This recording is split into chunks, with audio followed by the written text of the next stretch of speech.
Hello students, we are discussing chapter 7 control and coordination and this is video 8 of the chapter.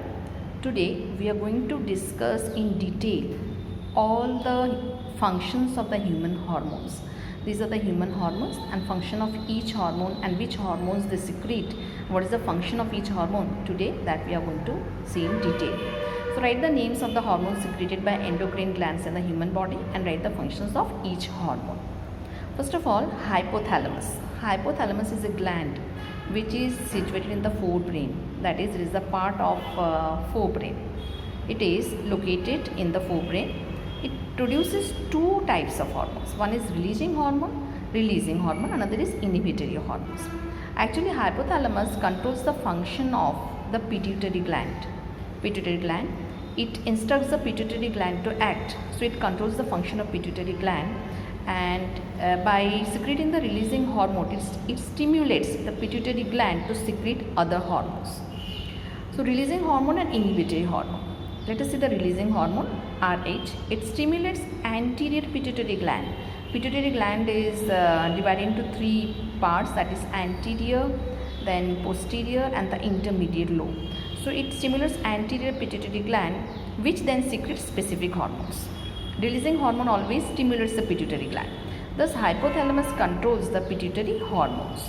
Let us see the names of the releasing hormones. Thyroid stimulating hormone, TSH, is a releasing hormone which stimulates pituitary gland to secrete TSH. And if pituitary gland is secreting thyroid stimulating hormone, then this hormone will stimulate thyroid gland to secrete thyroxine. That means pituitary gland is called the master gland which controls the secretion of the other glands. It stimulates other glands and hypothalamus controls the function of the pituitary gland. So thyroid stimulating hormone stimulates pituitary gland to secrete TSH, and if pituitary gland secretes TSH, then the thyroid gland will secrete thyroxine. Then growth hormone. Growth hormone is secreted by the pituitary gland if the growth hormone releasing hormone is secreted. Adrenocorticotropic hormone and gonadotropic hormones. If the adrenocorticotropic hormone is secreted, then it will stimulate the pituitary gland to secrete ACTH, which in turn will again stimulate the adrenal gland to secrete the hormone. And gonadotropic hormones means the gonads like testes and ovaries will secrete the hormones. So these are all releasing hormones which are stimulatory in effect. It stimulates the secretion of the hormone. That means it will instruct the glands to secrete the hormone. Now inhibitory hormone, growth hormone inhibitor factor. This inhibits the release of growth hormone. That means it stops the release of growth hormone from the pituitary gland and the growth will stop. So this inhibits the release of growth hormone by the pituitary gland. Then prolactin inhibitor factor. This inhibits the release of prolactin from pituitary gland. If prolactin is secreted by the pituitary gland, then the milk will be produced in the mammary gland of the mammals after the birth of the child, and the child gets the milk from the mother. So that is the use of the prolactin hormone. And if this hypothalamus secretes the inhibitory, that is prolactin inhibitory factor, then the production of the milk from the mammary gland will be stopped by the instruction of the pituitary gland. The next one is pituitary gland. It controls the activities of most of the other endocrine glands. So it is also called master gland. Pituitary gland is called master gland. It is located just below hypothalamus. As in the picture you have already seen the location of the pituitary gland. So the pituitary gland is just below the brain, just below the hypothalamus the pituitary gland is located. And pituitary gland is divided into three lobes. It is anterior, intermediate and posterior lobe, and different lobes secretes different hormones. Now anterior lobe secretes the TSH, ACTH, all the full forms already we have discussed. FSH, that is follicle stimulating hormone, luteinizing hormone, prolactin and growth hormone. Intermediate lobe secretes melanocyte stimulating hormone. Melanocyte stimulating hormone, if it is secreted, then more amount of melanin pigment is secreted in the body, and this melanin will make our skin darker. So melanin is a pigment that is present in the skin, and intermediate lobe always secretes, it stimulates the secretion of this. And if it is secreted more, for example, if we go out in the sunshine, then we become darker. Why? Because the melanocyte secretion increases, and because of that the more secretion of melanin, the skin becomes dark. And the posterior lobe secretes two hormones, oxytocin and vasopressin. Oxytocin is secreted in the female. It causes contraction of the uterine muscle during the childbirth. That means the oxytocin in the females helps in the childbirth, in the normal delivery in the female. It also causes ejection of milk from the mammary gland, and once the normal delivery is done by the contraction of the uterine muscles, then the milk in the mammary gland is also formed because of the oxytocin. The second one is ADH, anti-diuretic hormone. It is also called vasopressin. It stimulates the reabsorption of water and controls the loss of water from the urine. If ADH is secreted in more, then more loss of water is not there. And if it is deficient, then one kind of diabetes is there, that is anti-diuretic hormone is not secreted, then again and again the person feels like secretion of urine. Next one is thyroid gland. Thyroid gland is attached to the windpipe of our body. Now see the location of the thyroid gland. It is near the windpipe. It is attached to the windpipe actually, and it secretes the hormone thyroxine. Thyroxine is secreted, and for the secretion of thyroxine, iodine is required. That is, for the production of thyroxine, iodine is required. If iodine is deficient in the body, then thyroxine deficiency will be there. What is the function of the thyroxine? It controls the metabolism rate of carbohydrate, protein and fat.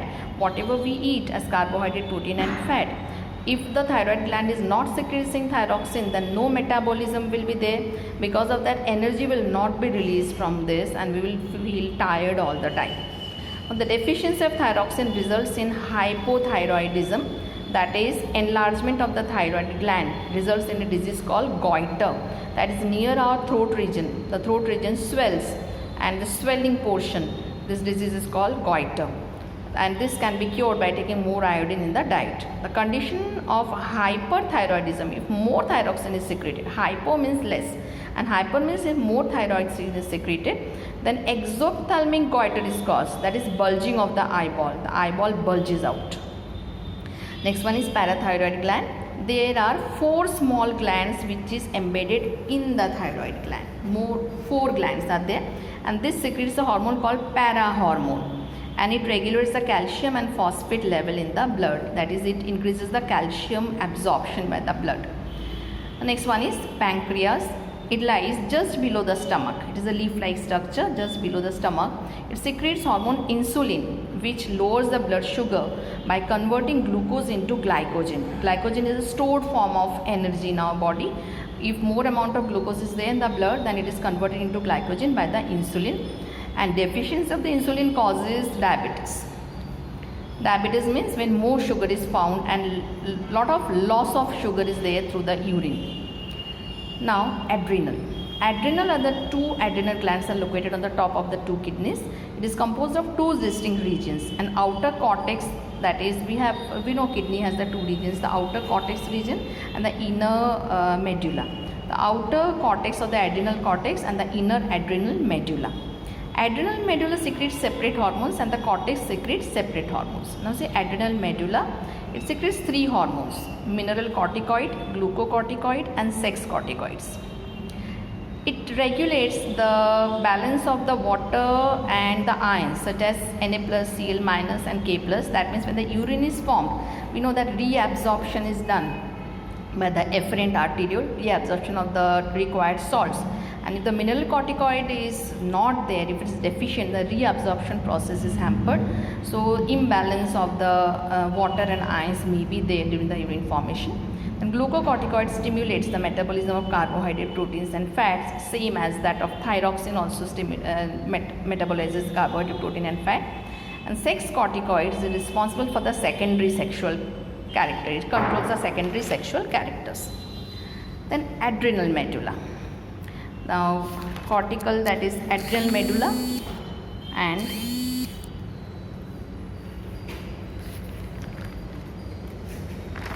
next one is it secretes adrenaline and non-adrenaline.